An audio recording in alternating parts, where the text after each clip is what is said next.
La dernière étape du Tour de l'Avenir, 134,1 km au programme, un parcours montagneux et dès les premiers kilomètres de course, beaucoup d'attaques pour constituer une échappée de 18 coureurs.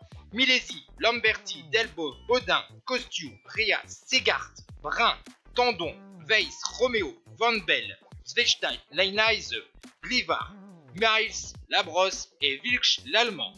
Dans le col de l'Izoard, devant, il n'y a plus que Milesi, Costiu, Segart, Van Belle, Wilksch et Svechstad, tandis qu'au sein du groupe maillot jaune, Fanchelou, Uydebroeks et Le Serre ont fait la différence.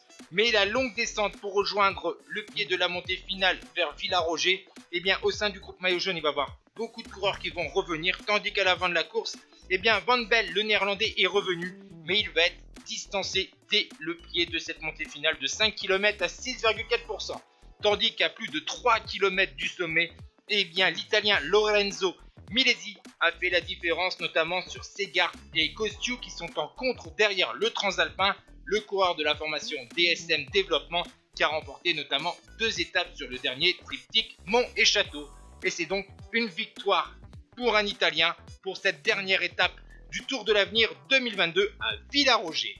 Derrière, c'est Segart qui prend la deuxième place devant Costiu, tandis que Uydebroeks, lui, peut tranquillement fêter sa victoire au classement général. Et voici donc le classement de cette dernière étape avec la victoire de Milesi devant Segart, Costiu, Svechstad, Wilksch, Van Belle, Grégoire, Martin Lopez, Ryan et Martinez.